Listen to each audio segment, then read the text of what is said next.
The massive doors of the Velkin throne room opened with a deep, musical sound that echoed through the crystal walls. Captain Ben Torres walked forward slowly, his simple gray uniform looking plain against the shining beauty around him. The walls were made of living crystal that pulsed with soft blue light. Hundreds of Velkin nobles filled the great hall, their silver skin gleaming under the strange light from above. Ben had never seen anything like this place. The ceiling stretched so high he could barely see it, covered with floating gems that moved in slow circles. The floor was smooth as glass and reflected everything like a mirror. Every step he took seemed to make a small sound that traveled far through the massive space. Princess Zara walked beside him, her hand holding his tightly. Her silver skin had beautiful patterns that moved and changed color when she felt strong emotions. Right now, those patterns showed deep blue and gold, which Ben had learned meant she felt both love and worry. Her amber eyes looked straight ahead toward the throne where her mother sat waiting. Queen Naya sat on a throne made from a single piece of black crystal. She was taller than her daughter, with silver skin that seemed to glow with its own light. Her eyes were the same amber color as Zara's, but they burned much brighter. When she looked at Ben, he felt like she could see right through him to his very soul. The nobles on both sides of the hall whispered to each other in their musical language. Ben caught some words he had learned during his months with Zara. Most of them were not kind words. They called him, the small one, and, the soft skin, and other names that made his face feel hot with anger. But he kept walking forward, his back straight and his head up high. Behind the queen stood her most trusted advisors.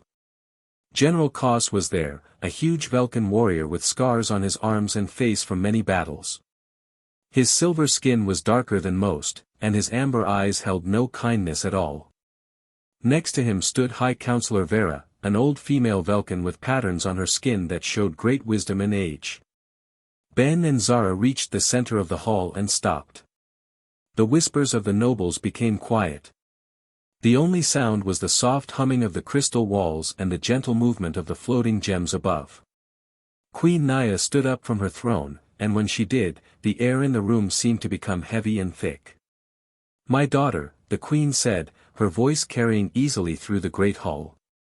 "You returned to us after many months away. We have worried about you since the attack on your convoy." Princess Zara bowed her head with respect. "Mother, I am sorry for the worry I have caused. But I bring good news. The trade agreements with the outer worlds have been signed. Our empire will have new resources and new friends." Queen Naya nodded slowly, but her bright eyes never left Ben's face. "Yes, we have heard of your success. But we have also heard strange stories. Stories that we hope are not true." The queen stepped down from her throne and walked toward them. With each step, the crystal floor made a sound like singing bells. The nobles leaned forward to hear better. General Kos moved his hand to rest on the handle of his energy sword. "Tell me, daughter," Queen Naya said when she was only a few steps away. "Who is this human that stands beside you in our sacred throne room? Why does he dare to look upon the royal family with his alien eyes?" Ben felt anger rise in his chest, but he stayed quiet. Zara had told him that speaking without permission in the throne room could mean death. He had to trust her to handle this moment. Princess Zara lifted her head and looked directly at her mother. The patterns on her skin began to glow brighter. "Mother, this is Captain Ben Torres of Earth. He is the one who saved my life when the pirates attacked our convoy near the Theron system." "We know of his actions," the queen said, her voice growing colder. "We have been told that he fought bravely to protect you. For this, he has our thanks. But that does not explain why he stands here now, in our most sacred place." The hall became so quiet that Ben could hear his own heart beating. He watched as Zara took a deep breath and stood straighter. The patterns on her skin changed to bright silver and gold. "Mother," Zara said, her voice clear and strong.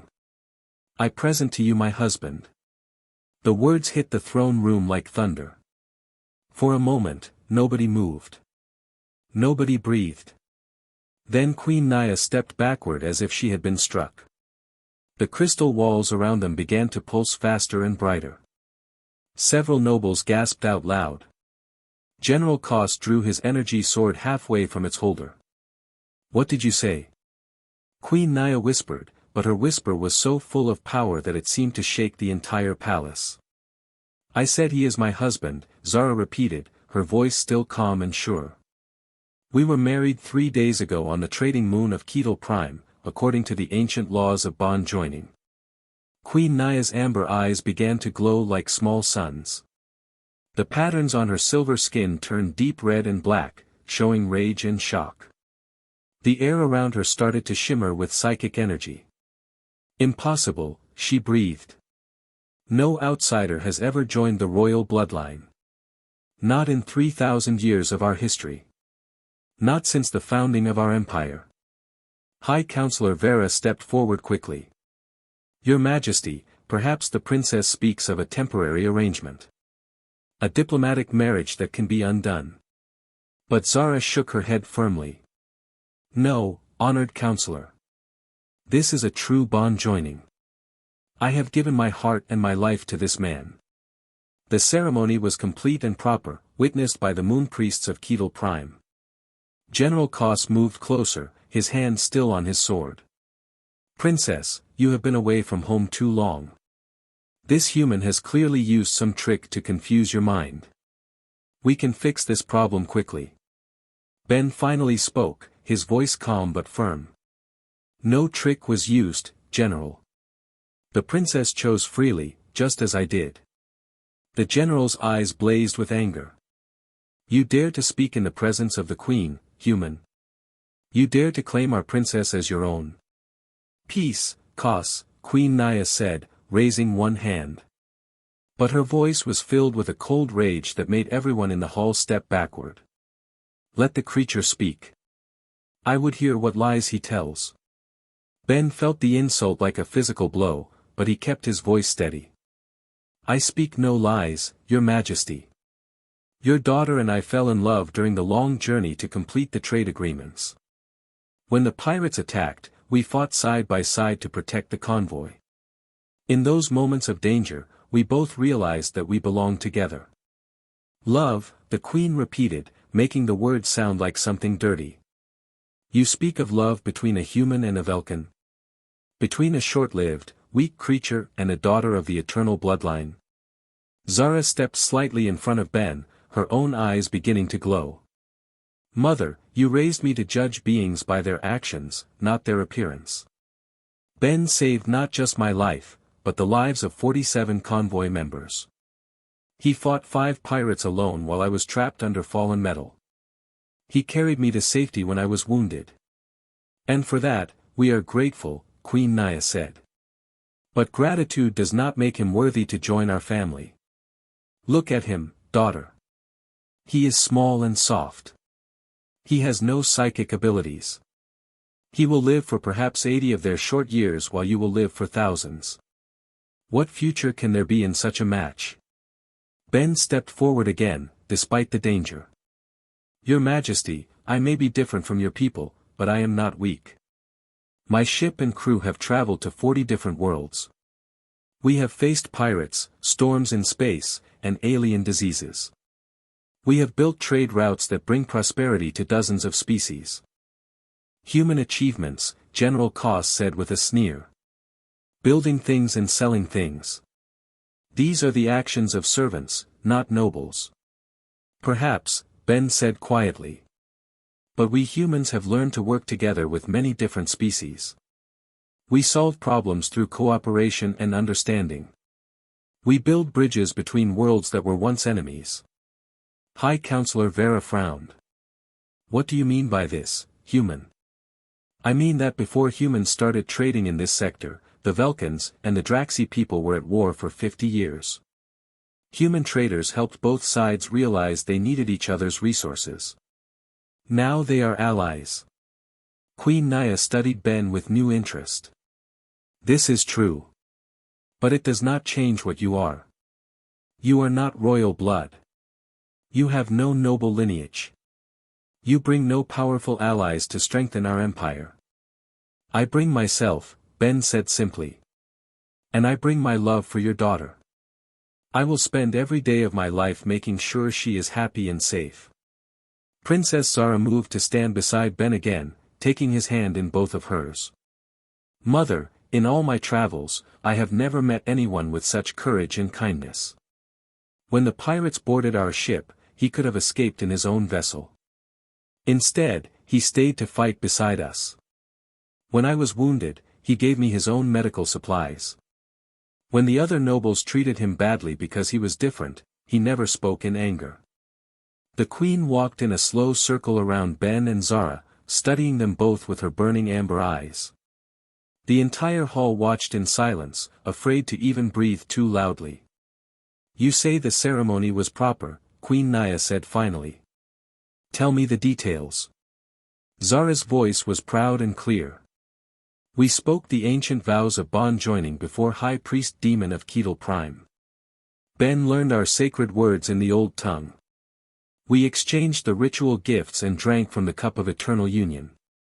The priest declared us bound in heart, soul, and life. He spoke our sacred language." High Counselor Vera asked in surprise. "Better than many nobles I know," Zara replied.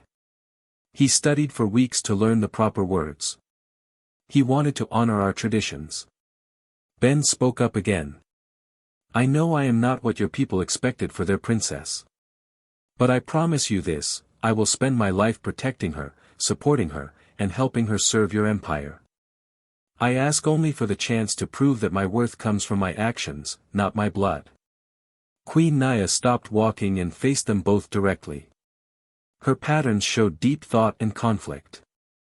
The anger was still there, but something else was growing alongside it. "You speak well for a human," she said slowly. "But words are easy. Actions are what matter. If you truly claim to be worthy of my daughter, you must prove it." "I am ready for any test you choose," Ben said immediately. The queen's lips curved in what might have been a smile, but it was not a kind one. "Are you indeed? We shall see, human. We shall see if your actions match your brave words." She turned to address the entire hall. "Tomorrow, we will begin the trials of worth. This human claims to be worthy of royal blood. Let him prove it in the ancient way." A murmur ran through the assembled nobles. The trials of worth had not been held in over a century. They were designed to test Velkan nobles, beings with psychic powers and enhanced physical abilities. For a human to attempt them seemed impossible. General Kos smiled, showing his sharp teeth. "Your Majesty is wise. The trials will show the truth quickly enough." But Princess Zara looked worried. "Mother, the trials were created for our people. They test abilities that humans do not possess."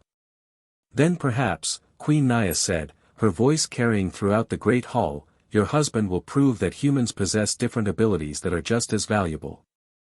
Or perhaps he will prove that some matches are not meant to be." She stepped back up to her throne and sat down, her amber eyes never leaving Ben's face. "Captain Torres of Earth, you will have this night to prepare. Tomorrow, your true test begins." The great doors of the throne room opened again, and Queen Naya waved her hand in dismissal. "This audience is ended. Tomorrow, we will see what this human is truly worth." As Ben and Zara walked from the hall, the whispers of the nobles followed them like shadows. Ben knew that everything would change tomorrow. His love for Zara would be tested in ways he could not imagine. But as he felt her hand squeeze his, he knew one thing for certain: he would face whatever came with courage. The real challenge was just beginning. The first light of dawn came through the crystal windows of the guest chamber where Ben had spent a sleepless night. He sat on the edge of the bed, his hands clasped together as he thought about what lay ahead. Princess Zara had stayed with him, but she had been quiet for most of the night. The worry in her amber eyes told him everything he needed to know about how dangerous these trials would be. "The first trial begins in 1 hour," Zara said softly from where she stood by the window. "Ben, you must understand what you are facing. The maze of echoes has been used to test royal children for over 1,000 years. It requires psychic abilities that humans do not have. Ben stood up and walked to her side. Through the window, he could see the trial grounds in the distance. A large crowd was already gathering around a massive structure made of black stone and silver metal. Even from far away, the maze looked impossible and frightening. "Tell me about it," he said, putting his arm around her shoulders. "How does it work?" Zara leaned against him, her silver skin warm to the touch. "The maze changes itself every few minutes. The walls move and shift. New paths appear while old ones disappear. The only way to navigate it is through psychic connection with the maze itself. You must feel where the safe paths are and sense where the dangers wait." "What kind of dangers?" "Energy fields that can knock you unconscious. Pits that open suddenly in the floor. Walls that close together to trap you. The maze tests not just your psychic abilities, but your courage and quick thinking." Ben nodded slowly. He had no psychic powers, but he had spent years navigating through dangerous situations in space. Every problem had a solution if you looked at it the right way. "What happens if I fail?" Zara's patterns turned dark blue with worry. "The maze will not kill you, but failure would mean you are not worthy to be part of the royal family. Mother would have our marriage declared invalid." A soft chime sounded through the palace, calling them to the trial grounds. Ben took Zara's hand and squeezed it gently. "Then I will not fail," he said simply. They walked together through the crystal corridors of the palace. Other nobles passed them, most staring at Ben with curious or unfriendly expressions. Some whispered comments that Ben pretended not to hear. By the time they reached the trial grounds, hundreds of Velkans had gathered to watch. The maze of echoes rose before them like a mountain of black stone. It was 3 stories tall and covered an area larger than Ben's entire ship. Strange symbols glowed along the walls, pulsing with different colors. The entrance was a simple archway, but Ben could see that the passage beyond was already shifting and changing. Queen Naya stood on a raised platform overlooking the maze. She wore robes of silver and gold that caught the morning light and made her look like she was glowing.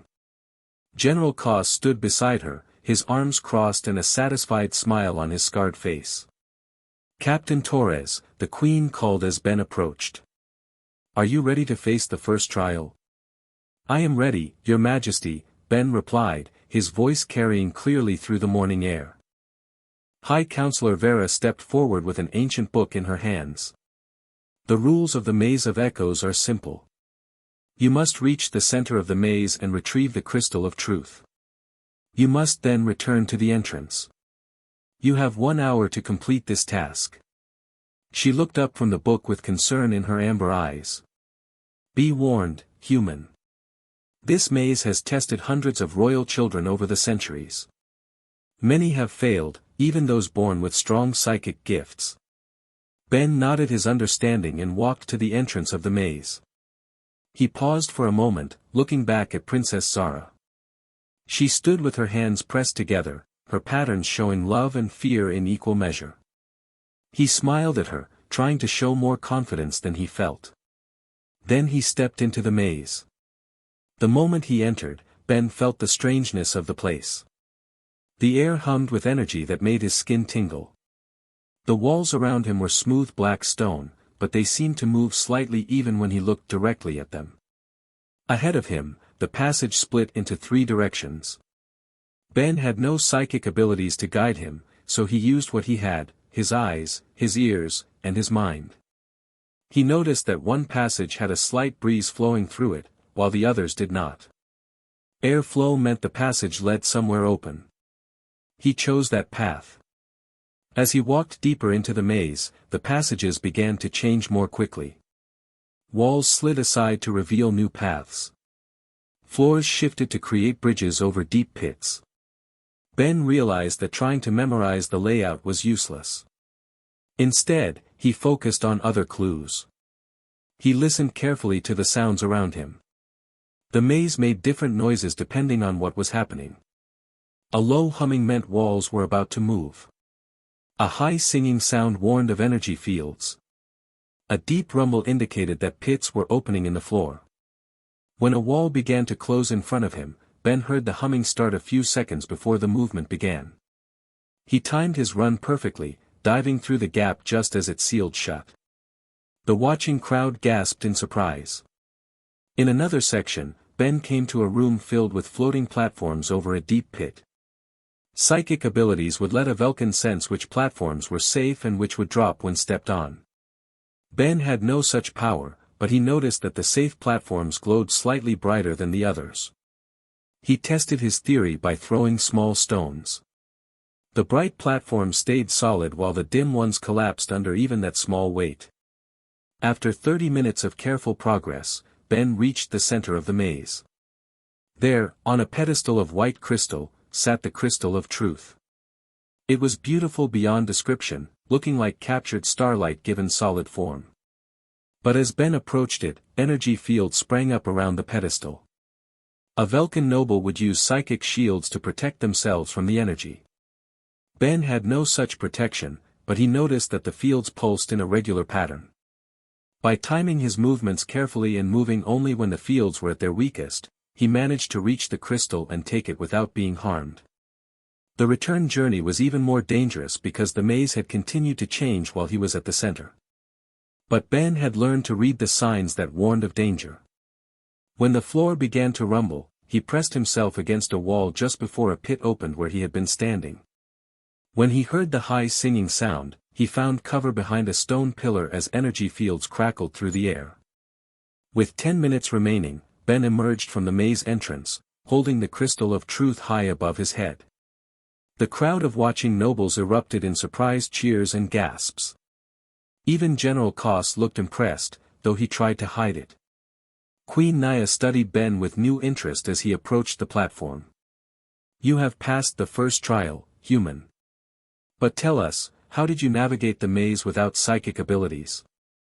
Ben handed the crystal to High Counselor Vera before answering. "Your Majesty, I used my eyes and ears instead of psychic senses. I listened to the sounds the maze made and watched for visual clues about safe paths. Where your people sense with the mind, I observed with my body." "Interesting," the Queen said slowly. "You solved the maze in a way that no Vulcan has ever attempted. Very well, you have proven that human methods can sometimes achieve what our traditional ways accomplish." Princess Zara ran to Ben and embraced him, not caring who watched. Her patterns glowed with pure joy and relief. "You did it," she whispered in his ear. "I was so afraid, but you did it." But General Koss stepped forward, his expression serious. "One trial does not prove worthiness, human. The second trial will test your ability as a warrior. This will not be solved with clever observations." Queen Naya nodded. "General Koss speaks truth. The second trial is combat. You will face our greatest warrior in single battle, using traditional Vulcan weapons." She gestured toward General Koss, whose scarred face showed anticipation. "You will fight the general himself. The battle continues until one of you yields or cannot continue." Ben looked up at the massive Vulcan warrior. General Koss was nearly 7 feet tall, with muscles that looked like they were carved from stone. Scars from dozens of battles marked his dark silver skin. His amber eyes burned with the confidence of someone who had never lost a fight. "I accept the challenge," Ben said, though his heart was racing. The crowd moved to surround a circular arena made of the same black stone as the maze. Weapon racks stood at both sides, filled with energy swords, plasma spears, and other alien weapons that Ben had never used before. General Koss picked up a curved energy sword that hummed with deadly power. The blade glowed with blue fire that could cut through almost any material. He swung it through the air a few times, showing his skill and strength. "Choose your weapon, human," the general called. "Choose well, for it may be the last choice you make today."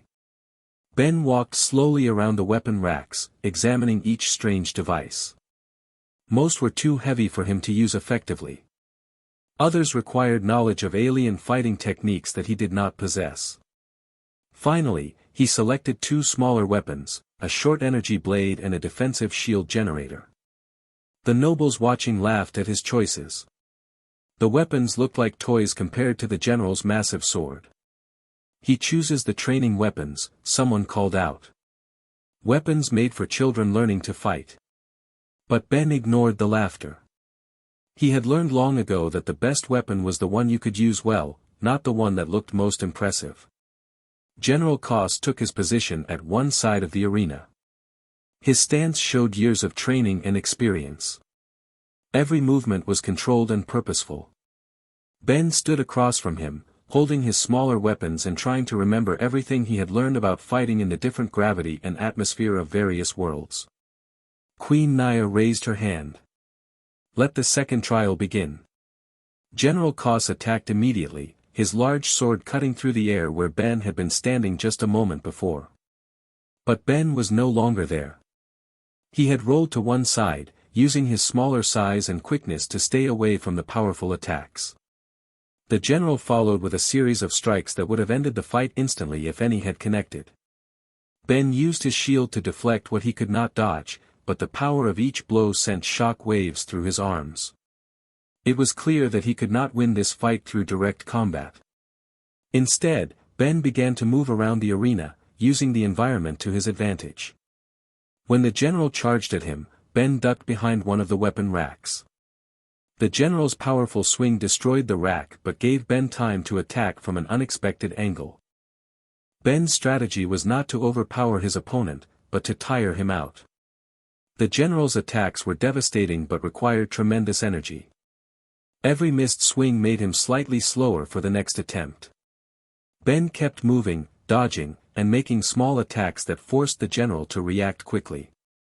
The watching nobles began to understand what they were seeing. This was not the honorable direct combat they were used to. This was something entirely different, a smaller, weaker opponent using intelligence and strategy to fight a stronger enemy. After 20 minutes of constant movement, General Koss was breathing hard. Sweat covered his scarred face, and his attacks were becoming less precise. Ben was tired too, but his strategy was working. Then Ben made his move. As the general raised his heavy sword for another powerful strike, Ben threw his shield directly at the general's feet. The device activated as it hit the ground, creating an energy field that made the general stumble. In that moment of imbalance, Ben attacked with his short blade, touching it to the general's throat before the larger warrior could recover. The arena fell silent. General Koss stood frozen with Ben's energy blade humming near his neck. By the ancient rules of combat, the fight was over. Ben had won. Slowly, General Koss nodded and stepped back. His expression was unreadable as he looked down at the human who had defeated him. "I yield," he said loudly enough for all to hear. "The human has won through skill and strategy." The crowd erupted in shocked whispers and amazed cheers. No one had ever seen General Koss defeated, especially not by someone half his size. Queen Naya stood up from her throne, her amber eyes bright with interest. "Once again, human, you have achieved victory through methods our people have never considered. You did not try to match the general's strength. Instead, you used his own power against him." Ben bowed respectfully to both the Queen and General Koss. "Your Majesty, every species has different strengths. I cannot match Velkan physical power, but humans have learned to win through planning and adaptation." General Koss walked over to Ben and extended his hand in respect. "You fought with honor, human. I have learned something new today about the value of strategy over strength." As Ben shook the general's massive hand, he saw Princess Zara watching from the edge of the arena. Her patterns showed pride and love that made his heart race faster than the combat had. 2 trials down, 1 to go. But Ben knew the hardest test still lay ahead. The morning of the 3rd trial arrived with dark clouds gathering over the Velkan capital city. Ben stood on the palace balcony, watching ships prepare for departure in the distance. Unlike the previous 2 trials, this one would not take place in the royal grounds. Queen Naya had announced that the final test would happen on Theron Prime, a frontier world where the Empire had been struggling to maintain a colony. Princess Zara joined him at the balcony, bringing warm tea in crystal cups. Her patterns showed worry mixed with hope. Today will be different from the other trials, she said softly. This test is not about individual skill or courage. It is about leadership. Ben accepted the cup gratefully, enjoying the warmth against the cool morning air. Tell me about Theron Prime. What makes it so difficult? The colony there is failing, Zara explained, her voice sad. We sent 3 different groups of our best nobles to lead the settlement over the past 2 years.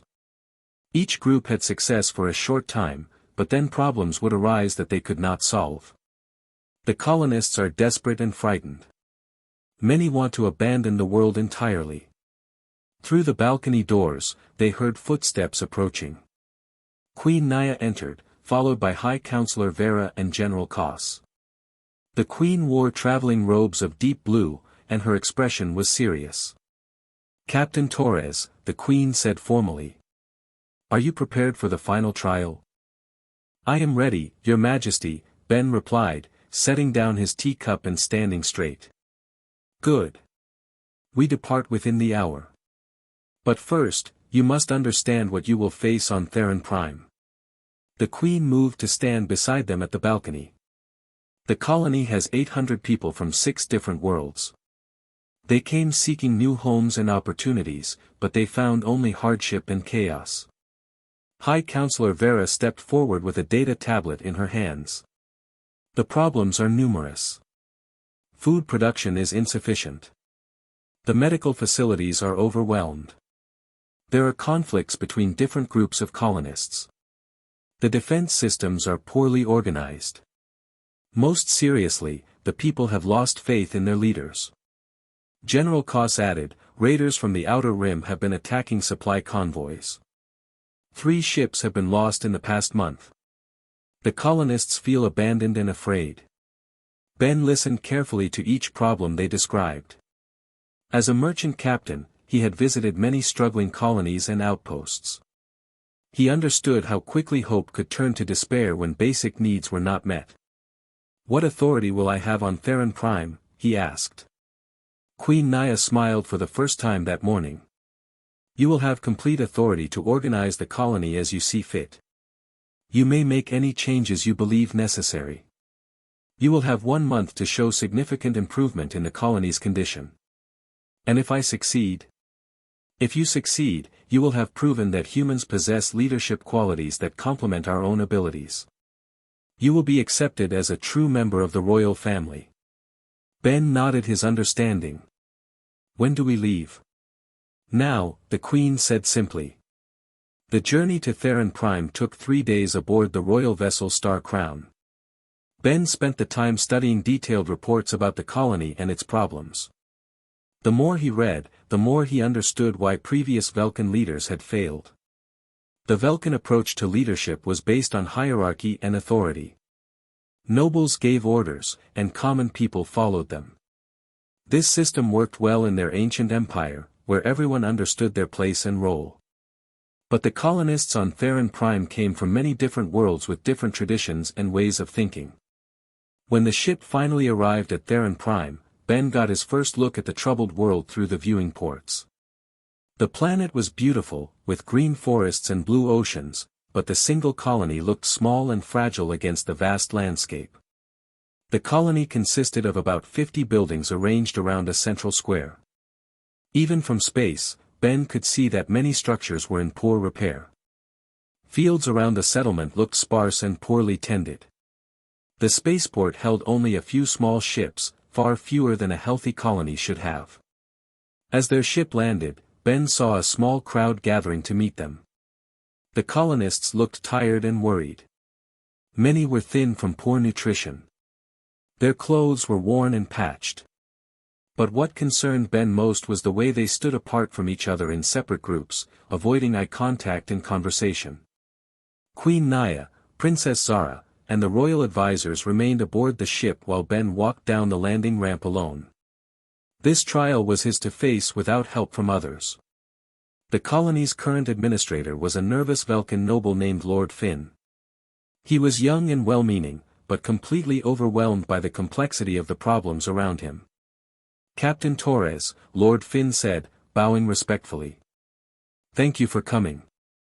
I have prepared reports on all current situations requiring immediate attention. Ben accepted the data tablets that Lord Finn offered, but he did not look at them immediately.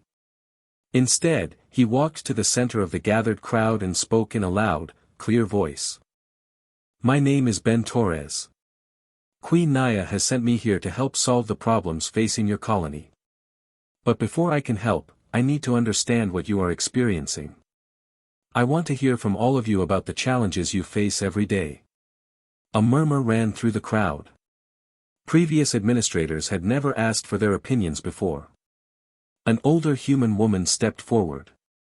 Captain, I am Dr. Sarah Chen, the head of our medical facility. Our biggest problem is food production. We do not have enough to feed everyone properly. People are getting sick from poor nutrition. A tall blue-skinned Draxi male spoke next. I am Engineer Tor. Our water recycling systems break down constantly because we lack proper replacement parts. We have to ration water, which makes farming even more difficult. One by one, colonists from different species shared their concerns.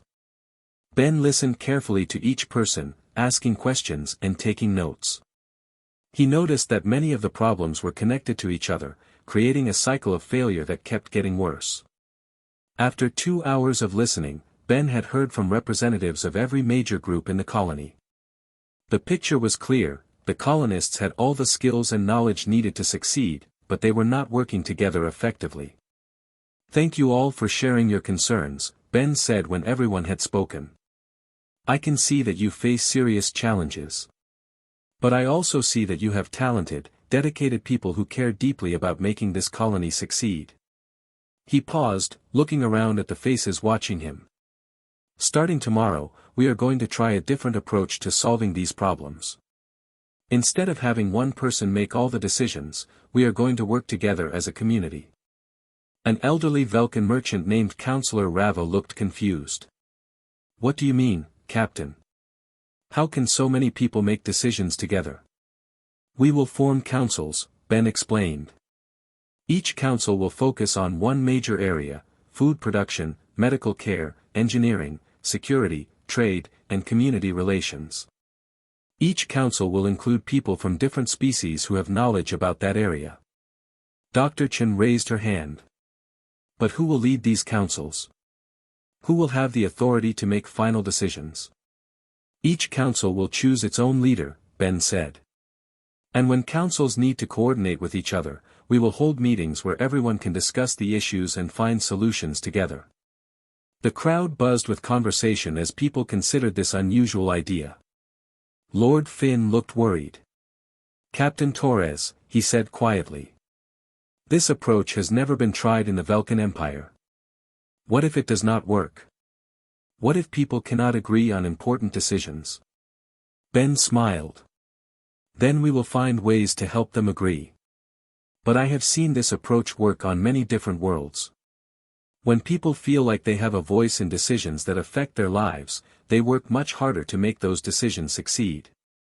Over the following weeks, Ben worked tirelessly to implement his new system. The transformation was remarkable. Once people began participating in decisions about their own lives, their energy and commitment increased dramatically. The Food Production Council, led by Dr. Chen and a Velkan botanist named Researcher Cole, identified new areas suitable for farming and organized work teams that included people from all species. Within 10 days, they had planted twice as much area as had been farmed in the previous month. The Engineering Council, headed by Tor and a young human technician named Lisa Park, solved the water recycling problem by designing new parts using materials available locally. They also created a maintenance schedule that prevented most breakdowns before they happened. The Security Council, made up of volunteers from different species, organized training programs where people learned to protect the colony together. Instead of depending on a few guards, the entire community became involved in safety and defense. Most importantly, the Community Relations Council worked to solve conflicts between different groups. They organized cultural events where people shared food, music, and stories from their home worlds. For the first time since the colony's founding, the different species began to see each other as neighbors rather than strangers. Ben spent his days moving between the different councils, offering suggestions and helping groups coordinate their efforts. He was amazed by how much people accomplished when they felt their contributions were valued. But the greatest test came 3 weeks into the trial period. Long-range sensors detected 3 raider ships approaching the system. These were the same pirates who had been attacking supply convoys and terrorizing isolated settlements throughout the region. In the past, raider attacks had caused panic in the colony. People would hide in their homes while a few security guards tried unsuccessfully to fight off the attackers. This time was different. When the alarm sounded, the Security Council immediately activated the defense plan they had developed together. The Engineering Council powered up defensive systems that they had repaired and improved. The Medical Council prepared treatment areas for any wounded. Most importantly, every colonist knew their role and worked calmly to protect their home. Ben stood in the colony's command center alongside the council leaders, watching as the raider ships entered the atmosphere. Instead of the usual small, disorganized defense, the pirates faced a coordinated response from the entire community. The raiders had expected to find a few frightened guards and helpless civilians. Instead, they encountered defensive positions manned by determined colonists, communications systems that coordinated responses across the entire settlement, and trap systems that the Engineering Council had designed specifically to capture attacking vessels. Within 2 hours, all 3 raider ships had been disabled and their crews captured. Most remarkably, no colonists had been seriously injured during the entire battle. As the prisoners were secured and the damaged ships were being salvaged, Ben received a message that Queen Naya's ship was requesting permission to land. The royal vessel touched down just as the sun was setting, painting the successful colony in golden light. Queen Naya emerged from her ship followed by Princess Zara, General Kos, and High Counselor Vera. They were greeted by a crowd of colonists who looked completely different from the desperate people they had been a month earlier. These people stood tall and proud, working together to clean up after their victory. Lord Finn approached the Queen, barely able to contain his excitement. "Your Majesty, you must hear about the remarkable changes that Captain Torres has brought to our colony." But Queen Naya was already seeing the evidence around her. Fields full of healthy crops stretched beyond the settlement. New buildings were under construction. The spaceport held several captured raider vessels that would be converted for the colony's use. Most telling of all, the colonists moved and worked with the confidence of people who believed in their future. "Captain Torres," the Queen said as Ben approached. "Tell me what you have accomplished here." Ben gestured toward the busy colonists around them. "Your Majesty, I have accomplished nothing by myself. These people already had all the skills and dedication needed to succeed. They simply needed a way to organize their efforts and use everyone's talents effectively." Princess Zara walked through the settlement, talking with different colonists about their experiences. When she returned, her patterns glowed with amazement and pride. "Mother," she said, "everyone I spoke with tells the same story. They say that Captain Torres taught them to work together as partners rather than as rulers and subjects. He showed them that every person's contribution has value." General Kos examined the defensive preparations and the captured raider ships with professional interest. "Your Majesty, this colony's defense was more effective than many military operations I have seen. They achieved victory through coordination and clever planning rather than superior firepower." High Counselor Vera spoke with the council leaders about their decision-making processes. "The way they organize discussions and reach agreements is fascinating," she reported. "They have found ways to combine the wisdom of many minds while still making decisions quickly when needed." Queen Naya spent the evening walking through the colony and speaking with colonists from all the different species. She saw Velkan, human, Draxi, and others working side by side on projects that benefited everyone. She watched children from different worlds playing together while their parents shared meals and stories. Finally, she called Ben to meet with her privately in the colony's council chamber. "Captain Torres," she said, her voice thoughtful. "In 1 month, you have achieved what our best nobles could not accomplish in 2 years. But more than that, you have shown us something we had never considered." "What is that, Your Majesty?" You have shown us that there are different kinds of strength. We Vulcans have always believed that leadership comes from authority and power. But you have demonstrated that sometimes the greatest strength comes from bringing out the best in others. Ben bowed his head respectfully. Your people possess great wisdom and abilities, Your Majesty. I have simply offered a different perspective on how those abilities might be organized. Queen Naya stood and walked to the window, looking out at the thriving colony. For 3,000 years, our empire has grown through conquest and control. We have been successful, but we have also made many enemies. Perhaps it is time to consider new approaches. She turned back to face Ben directly. You have proven yourself worthy in ways I never expected. You have shown courage in the maze, skill in combat, and wisdom in leadership. More than that, you have shown my daughter what it means to build something together rather than simply commanding others to build it for you. Ben felt his heart racing as he understood what the Queen was saying. Captain Ben Torres of Earth, Queen Naya said formally, I hereby accept you as a true member of the royal family of the Vulcan Empire. You have earned the right to stand beside my daughter not through birth or conquest, but through the strength of your character and the value of your contributions. As if summoned by her words, Princess Zara entered the chamber. Her patterns showed pure joy as she ran to embrace both her mother and her husband. Welcome to our family, Ben, the Queen said with a warm smile. And welcome to a new chapter in the history of our empire.